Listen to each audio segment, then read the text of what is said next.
Sagoli, everyone, and welcome back to the Iroquois Oneida History Channel.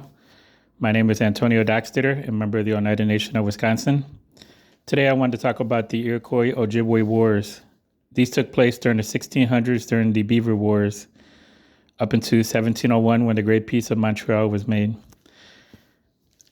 I never respond to other YouTubers or authors, but specific Ojibwe academics have written in their books and also talked about on their YouTube channels about how the Ojibwe destroyed or defeated the Iroquois during these wars. I found no citations on these wars that took place or the defeats that took place, but I looked at their source material.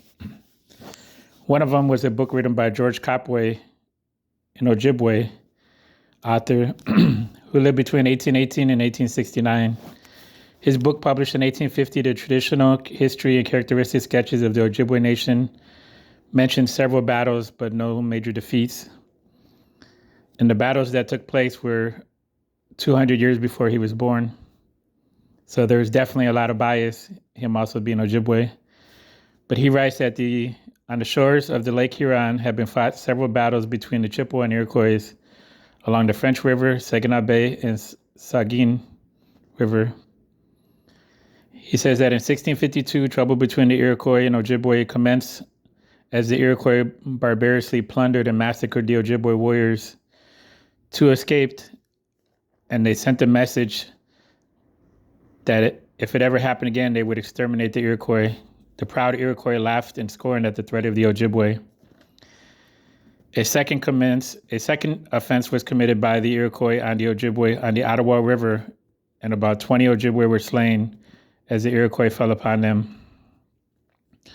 The Ojibwe demanded packs of furs for warriors lost and were granted these. He goes on to say the Iroquois broke the treaty when they waylaid the Ojibways at various points along the St. Lawrence River.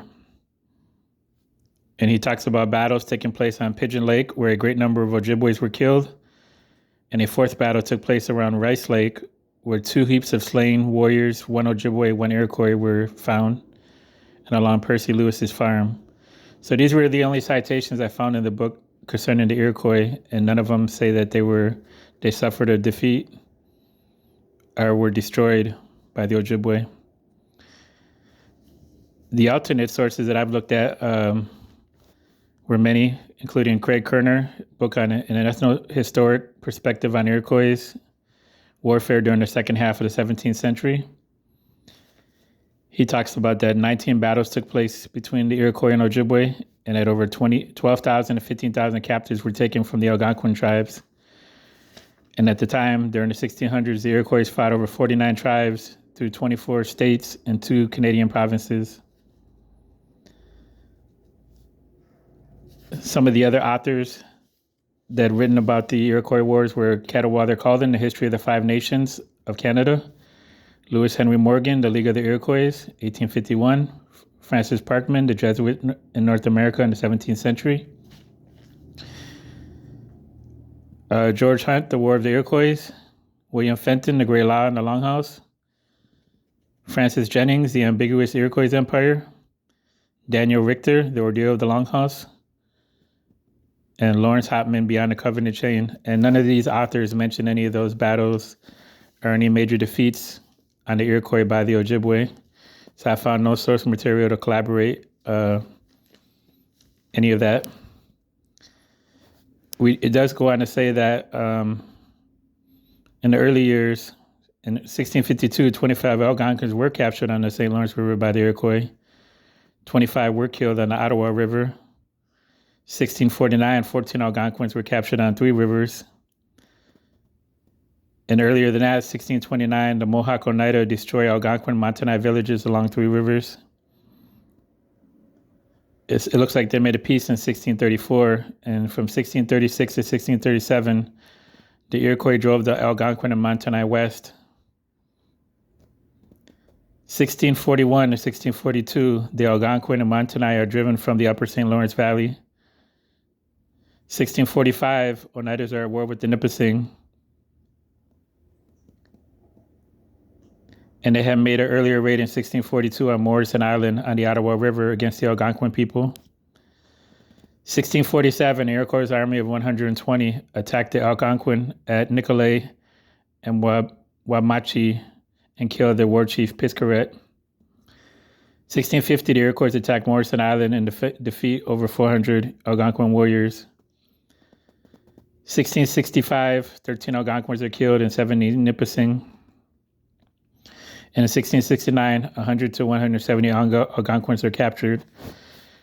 I noticed this early record when they talk about Algonquins in Montana, they're also talking about the various Ojibwe tribes and the various bands of different Ojibwe at the time who lived in various points of Canada and upper United States. The two battles that they say they defeated Iroquois was in 1662 at Iroquois Point in Brimley, Michigan. 100 Iroquois were defeated, which there's no record of that anywhere. In 1696, along the Saugeen River, they talk about the Battle of Skull Mound, where the Iroquois were defeated and their skulls were placed in a mound, but there's no record of that either. The only thing that corresponds with those 2 years is when the French attacked the Iroquois and the French armies invaded Iroquois country and defeated and captured them. Most of the Iroquois fled when their villages were attacked, but some were captured.